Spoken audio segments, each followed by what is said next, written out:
ರಾಜ್ಯದ ಕೆಪಿಎಸ್ಸಿ ನಲ್ಲಿ ಇತ್ತೀಚೆಗೆ ನಡೆದಂತಹ ಪರೀಕ್ಷೆ ಮತ್ತು ಅದರ ಫಲಿತಾಂಶದ ಕುರಿತಂತೆ ಎದ್ದಿರುವಂತಹ ಅನುಮಾನಗಳು ರಾಜ್ಯದಲ್ಲಿರುವಂತಹ ವಿದ್ಯಾರ್ಥಿಗಳ ನಡುವೆ ಒಂದು ದೊಡ್ಡ ಆತಂಕದ ವಾತಾವರಣವನ್ನು ಇವತ್ತು ಸೃಷ್ಟಿ ಮಾಡಿದೆ. ಹಳ್ಳಿಯಲ್ಲಿರುವಂತಹ ಒಬ್ಬ ಯುವಕನಿಗೆ ತನ್ನ ವಿದ್ಯಾಭ್ಯಾಸ ಮುಗಿದ ನಂತರ ಸರ್ಕಾರಿ ಹುದ್ದೆ ಸಿಗಬೇಕು ಅನ್ನುವಂಥದ್ದು ಸಹಜವಾಗಿ ಎಲ್ಲರ ಮನೆಗಳಲ್ಲಿ, ಪೋಷಕರಲ್ಲಿ ಮತ್ತು ವಿದ್ಯಾರ್ಥಿಗಳ ಮನಸ್ಸಿನಲ್ಲಿ ಸಹಜವಾಗಿರುವಂತಹ ಒಂದು ಆಸೆ ಅದು. ನಾನೊಂದು ಸರ್ಕಾರಿ ಉದ್ಯೋಗಕ್ಕೆ ಹೋಗ್ಬೇಕು, ಆ ಹುದ್ದೆನಲ್ಲಿ ಚೆನ್ನಾಗಿ ಕೆಲಸ ನಿರ್ವಹಣೆ ಮಾಡಬೇಕು ಅಂತೇಳಿ ಎಲ್ಲರ ಹತ್ರನೂ ಕೂಡ ಆಸಕ್ತಿ ಇರುತ್ತೆ. ಜೀವನದ ಗುರಿನೂ ಕೂಡ ಹೌದು. ಆದ್ರೆ ಇವತ್ತು ಕೆಪಿಎಸ್ಸಿ ನ ವ್ಯವಸ್ಥೆ ಏನಾಗಿದೆ ಅಂತ ಕೇಳಿದ್ರೆ, ಯಾವ ಬದುಕನ್ನ ಕಟ್ಕೊಳ್ಳಿಕ್ಕೋಸ್ಕರ ಕನಸುಗಳನ್ನ ಇಟ್ಟುಕೊಂಡು ಪರೀಕ್ಷೆಯನ್ನ ಬರೆಯುವಂತ ವಿದ್ಯಾರ್ಥಿಗಳಿಗೆ ಸರ್ಕಾರಿ ನಿಯಂತ್ರಣದಲ್ಲಿ ವಿದ್ಯಾರ್ಥಿಗಳ ಕನಸನ್ನ ಹತ್ಯೆ ಮಾಡುವಂತ ಒಂದು ಕೇಂದ್ರ ಆಗಿಬಿಟ್ಟಿದೆ ಅನ್ನುವಷ್ಟರ ಮಟ್ಟಿಗೆ ಆಕ್ರೋಶ ಇವತ್ತು ಯುವ ಸಮುದಾಯದ ನಡುವೆ ಬರ್ತಾ ಇದೆ.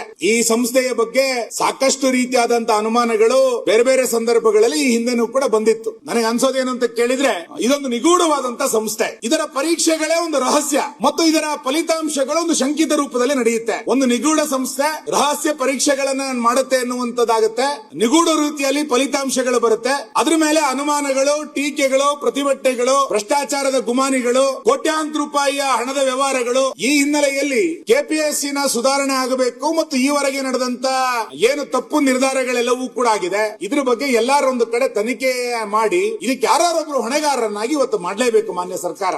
ಇಲ್ಲಿ ಯಾರಿಗೋ ಒಬ್ಬನಿಗೆ ಕೆಪಿಎಸ್ಸಿ ನ ಮುಖಾಂತರ ಸರ್ಕಾರಿ ಹುದ್ದೆ ಸಿಕ್ತು ಅನ್ನೋದು ಅಷ್ಟೇ ಅಲ್ಲ, ಆತನ ಕೈಗೆ ಮುಂದಿನ 20-30 ವರ್ಷಗಳ ಕಾಲ ಕಾರ್ಯಾಂಗಕ್ಕೆ ಒಂದು ಭವಿಷ್ಯವನ್ನ ಕೊಡುವಂತ ಕೇಂದ್ರ ಅದು. ನಾವು ಮುಂದಿನ ವ್ಯವಸ್ಥೆಯನ್ನ ಯಾರ ಕೈ ಕೊಡ್ತಾ ಇದೀವಿ ಅಂತಂದ್ರೆ, ಆ ಕೆಪಿಎಸ್ಸಿ ಮುಖಾಂತರ ಸೆಲೆಕ್ಷನ್ ಮಾಡಿ ಬರುವಂತ ವಿದ್ಯಾರ್ಥಿಗಳ ಕೈಗೆ ರಾಜ್ಯದ ಭವಿಷ್ಯವನ್ನ ಕೊಡ್ತಾ ಇದೀವಿ. ಅಂತ ಒಂದು ಭವಿಷ್ಯದ ಕೇಂದ್ರಲ್ಲೇ ನೀವೆಲ್ಲ ಒಂದ್ ಕಡೆ ಭ್ರಷ್ಟಾಚಾರ, ಅವ್ಯವಹಾರಗಳು ನಡೆದು ಬಿಟ್ರೆ, ಅಲ್ಲಿ ಭ್ರಷ್ಟಾಚಾರಕ್ಕೆ ತುತ್ತಾಗಿ ಕೆಲಸವನ್ನ ಪಡ್ಕೊಂಡಂತ ಒಬ್ಬ ಯುವಕ ಇಲ್ಲಿ ತಹಸೀಲ್ದಾರ್ ಏನ್ ಕೆಲಸ ಮಾಡ್ಲಿಕ್ಕೆ ಸಾಧ್ಯ ಇದೆ? ಲಕ್ಷಾಂತರ ಜನ ಸಿಇಟಿ ಪರೀಕ್ಷೆಯನ್ನ ಬರೀತಾರೆ. ಸಿಇಟಿ ಪರೀಕ್ಷೆಯ ಬಗ್ಗೆ ಗೊಂದಲ ಇಲ್ಲಿಯ ತನಕ ಗೊತ್ತೇ ಇಲ್ಲ. ನಮಗೆ ಪರೀಕ್ಷೆಯಲ್ಲಿ ಅವ್ಯವಹಾರ ಆಯ್ತು, ಗೊಂದಲ ಆಯ್ತು ಅಂತೇಳಿ ದೂರುಗಳನ್ನು ಕೇಳಲೇ ಇಲ್ಲ. ಇವತ್ತು ಯಾಕೆ ಪದೇ ಪದೇ ಕೆಪಿಎಸ್ಸಿ ನಲ್ಲೇ ಈ ರೀತಿಯಾದಂತಹ ಅನುಮಾನಗಳು ಯಾಕೆ ಬರ್ತಾ ಇದೆ? ಯಾವ ಪರೀಕ್ಷೆ ನಡೆದಾಗ್ಲೂ ಕೂಡ ಕೆಪಿಎಸ್ಸಿ ನಲ್ಲಿ ಅಲ್ಲೇನೋ ಒಂದು ಹಣದ ವ್ಯವಹಾರ ನಡೆದಿದೆ, ಭ್ರಷ್ಟಾಚಾರ ನಡೆದಿದೆ, ಸರಿಯಾಗಿಲ್ಲ ಅನ್ನುವಂತ ಕೂಗುಗಳು ಯಾಕೆ ಪದೇ ಪದೇ ಕೇಳ್ತಾ ಇದೆ? ಇದನ್ನು ಸರಿ ಮಾಡುವಂತ ಪ್ರಯತ್ನವನ್ನು ಎಲ್ಲರ ಕಡೆಗೆ ಮಾಡಲೇಬೇಕಲ್ಲ ನಾವು. ಈ ಹಿನ್ನೆಲೆಯಲ್ಲಿ ಕೆಪಿಎಸ್ಸಿ ಇಂದ ಯಾರು ಸೆಲೆಕ್ಷನ್ ಆದ್ರೆ ಅವನನ್ನು ಅನುಮಾನದ ನೋಡುವಂತ ಪರಿಸ್ಥಿತಿ ಇವತ್ತು ಕರ್ನಾಟಕದಲ್ಲಿ ಮೂಡು ಬಂದಿರುವಂತದ್ದು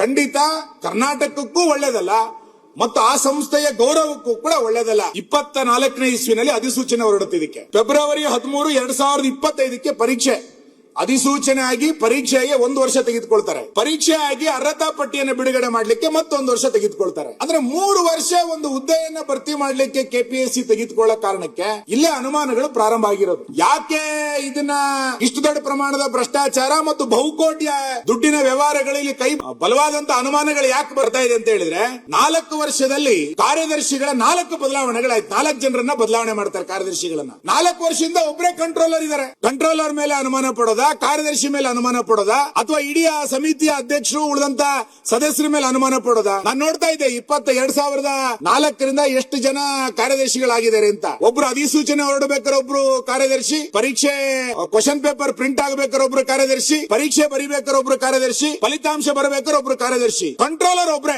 ಇಲ್ಲಿ ಅನುಮಾನಗಳು ಬರ್ತಾ ಇರುವಂತದ್ದೇ ಕಂಟ್ರೋಲರ್ ಮೇಲೆ. ಈ ಕಂಟ್ರೋಲರ್ ಕೆಲಸ ಏನು? ಎಲ್ಲಾರು ಒಂದು ಕಡೆಗೆ ಸರ್ಕಾರಿ ಹುದ್ದೆಗಳು ಸಾಮಾನ್ಯ ಜನರಿಗೆ ಸಿಗೋಂಗಿಲ್ವಾಗರೆ? ಸರ್ಕಾರಿ ಹುದ್ದೆ ಕೇವಲ ಶ್ರೀಮಂತರಿಗೆ ಮಾತ್ರ ಸರ್ಕಾರಿ ಹುದ್ದೆನಾ?